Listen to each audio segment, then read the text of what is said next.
Yahoo! Hello, hello, hello mga masters and mga ka-G.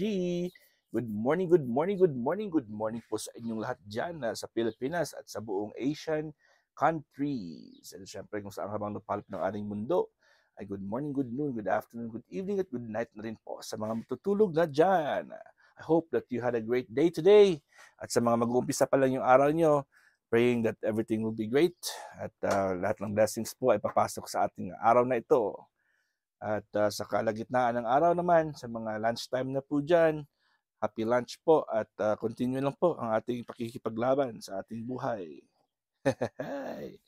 Alright, so tayo ngayon ay magbibigay ng pagkain kay G as promised. So ito po yung kanyang bakanteng fruit bowl. So yung fruit bowl ng G natin, ano bang gagawin natin? Paano ba natin gawin to? Sige, ito yung gagawin natin. Dahil po ay magpiprepare tayo ng food ng G natin. At si G po ay nasa taas. Nandun po si G sa taas ngayon. No? Dito tayo sa baba. Dito ko na ipiprepare yung food ng G. So, syempre, nandito pa rin yung kanyang watermelon. At bumili ulit ako ng kanyang kiwi. Bago na naman yan, mga masters. As you can see, bagong-bago yan. Hindi yan, ano yan, ikalawang kiwi na po ito. 12 pieces, 8 yung kinakain ko, 4 kay G. Ngayon, bago na naman to, 12 na naman yan. Kitang-kita nyo, walang daya yan, 12 yan. So, 6. Okay, so kukuha tayo ng isa para po ay ibibigay natin kay G. So, habang tayo ay babalik ko lang to yung box. So, ito po yung kanyang kiwi. Saka ito. Siyempre, meron tayong plastic knife.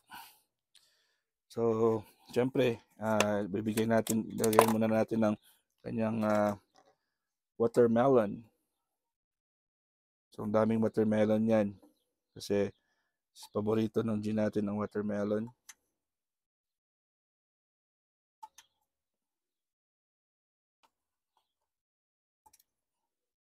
At si G po ngayon ay nanonood sa taas. Sabi niya, malapit na ako makakain ng watermelon uli. Paborito ni G natin yung sandia, aka pakwan, aka watermelon. Sa Spanish, sandia din po yan. Sa Iloilo, sandia yung tawag namin dyan. Pero pakwan naman sa Tagalog. Diba? So ito naman yung kanyang kiwi. Nagawin natin sa kiwi. Hatiin na lang natin ito. Huwag na natin patumpik-tumpik pa. At bagong-bago po yung kiwi nyo. Ayun, fresh na fresh ang kiwi ng ating G. At syempre, yung kiwi, gaganin lang natin yan. Kasi gusto niya mapahaba.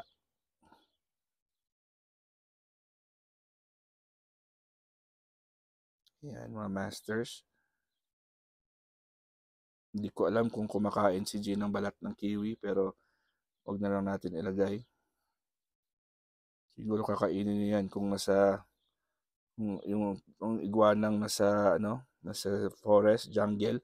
Siguro pati yung kakainin nila yan, di ba? Kinakain nila yan. Kasi wala naman silang magpe-prepare sa kanila. Kakainin nila yun.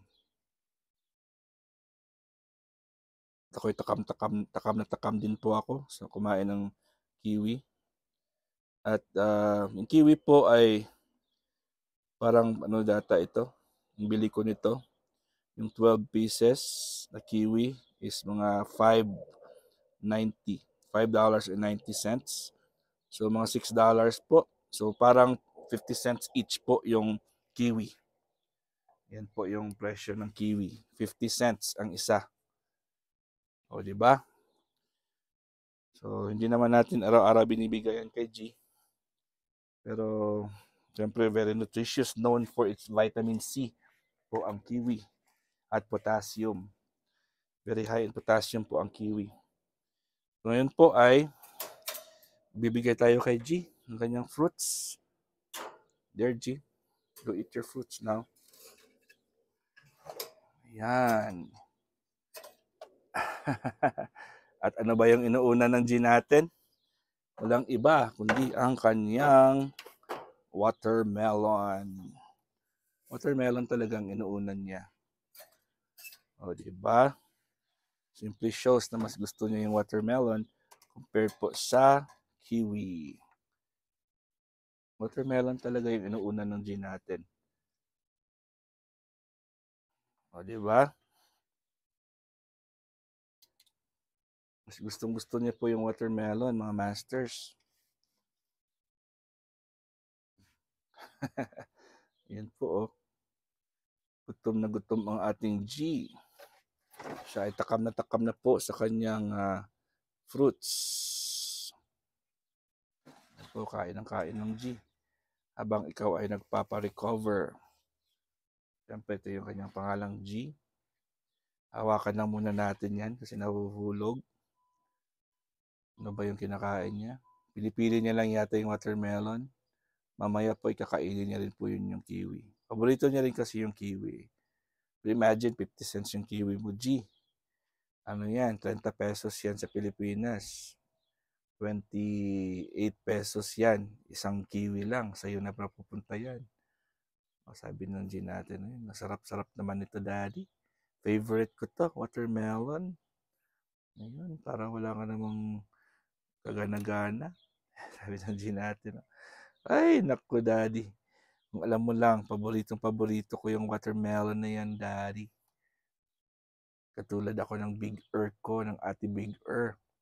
At saka, syempre, gumaya ka rin kay Daddy G. Kasi maki-watermelon na po si Daddy mo, Master. Ayun po, tingnan mo, grabe siya. Sa watermelon lang po yung kinakain niya. Busog na busog po yung G natin, no? Hindi naman kumakain ng, ayun, ang green. Kainin mo na yung green. Pinipili niya lang yung watermelon. Sabi niya, pula muna yung kakainin ko. Mamaya na yung green. Yung watermelon talaga yung pinipili niya, oh. Talaga si G, oh. Kailan mo ba kakainin yung kiwi? When are you gonna eat the kiwi? Ako dito, mga masters, oh. Umagang-umaga, oh. Mainit. Mainit talaga. As in, pinapawisan na ako ngayon. Tatayo lang ako dito at nagre-record. Pinapawisan na ako. O, di ba? O, mamaya pala, mga masters, meron tayong premier promotion sa Team Kuroda. Today is Thursday at ayun po, continue po natin yung ating likain sa ating premiers. Kaya, lang po tayo. Keep supporting lang po tayo. At syempre, maraming salamat po sa mga walang sawa na inyong love and support. Alam ko naman na nandyan lang po kayo. At tulong-tulong na po tayo. Dahil lang po ng mga adikain natin sa ating Team Kuroda ay mag-support. Lalo na sa mga premiers, sa premier promotions. Ayan, at malapit na rin maubos ng G natin ang kanyang, ayun na, kumakain na po ng kiwi ang G. Kumakain na, sabi niya ang asim naman. Asiman siya siguro sa kiwi. Hindi naman maasim yung kiwi. Sabi niya, ba't iba yung lasa ng kiwi, yung green na yan? Sige nga, subukan ko nga ulit. Na ano niya, sabi niya, iba yung lasa ng green na prutas na yan, ah. Tingnan niya pa kung meron pang pula. Sabi niya, ubos na yung pula, green na lang yung natira. Pat maasim. Naasiman ng G natin. Pero kinakain niya naman yung green, yung kiwi. Ayan natin kung ano yun. Yan ang kiwi yan, kiwi. Baka ano lang po,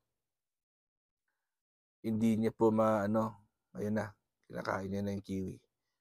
Yan po, at paborito ng G natin yan. Alam ko kasi nung first time nating binigay sa kanya ang kiwi, first time niya nang kumain ng kiwi, ay talagang isang kiwi na ubos niya agad.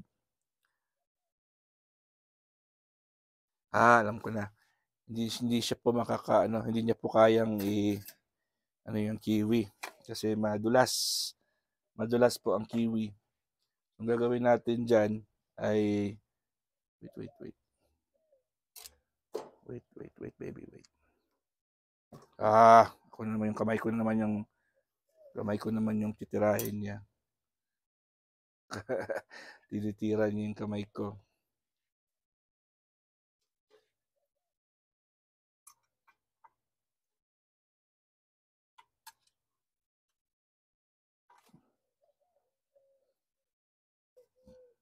Nahihirapan po siya sa kiwi. Kaya pala, hindi nauubos yung kiwi. You want daddy to help you? Want daddy to help you? Okay, let me help you, okay? I don't want you to, you have to finish the food. You have to finish the food, okay? Daddy needs to help you.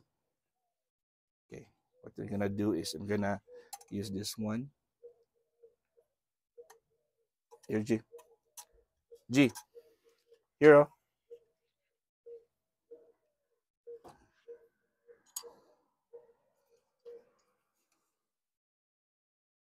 Okay, natin si G.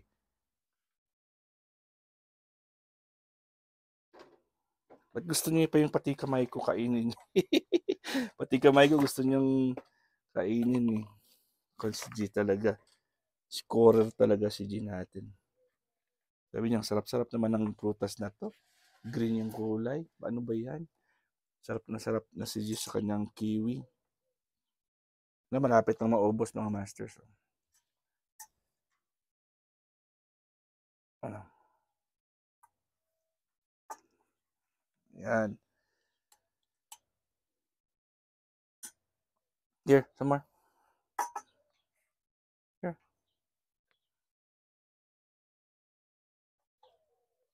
Ayan. Kain na ng kain ng kiwi ang G. At meron na ng 3. Ayan muna. Lalagay na lang natin sa tissue paper yung ano, kasi madulas eh.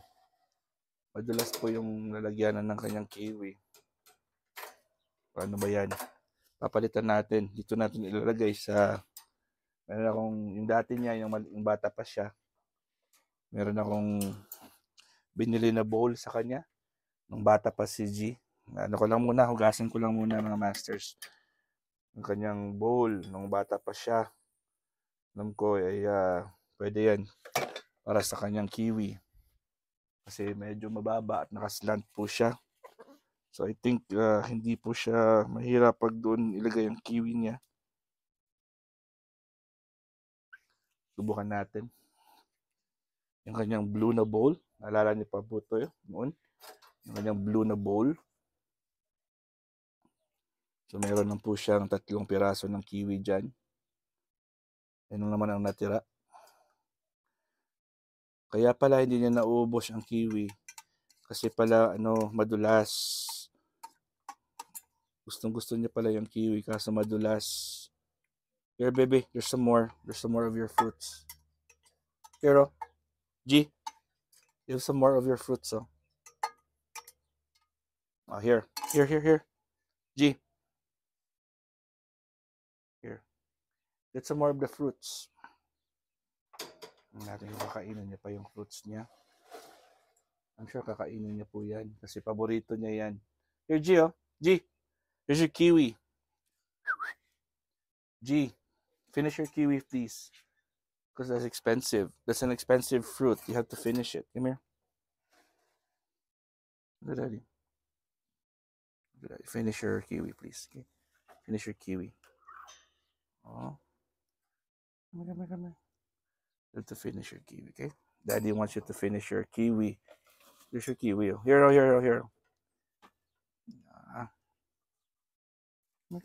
Come here. Finish your kiwi. Inday. Si Inday ni Daddy, oh. Kasi sa Ilonggo, Inday yung Nining, Nini. Yan na. Inday yan sa amin, Inday. Kaya si Inday Ana, Ilongga yan. Inday Dayag. Inday. Oh, yan na. Ubusin mo na yung kiwi mo. Finish your fruit, baby. Finish your fruit na, oh. There's your fruit, oh. G talaga, oh. Alright mga masters, mga ka-G, hindi na po tayo tatagal at si G po ay nag-iinarte ang ating G, the green girly iguana. At matatapos na po tayo sa ating All About G, the episode for today. Maraming salamat po sa inyo lahat sa love and support. At kita-kits tayo mga masters and mga ka-G. God is great. Yahoo!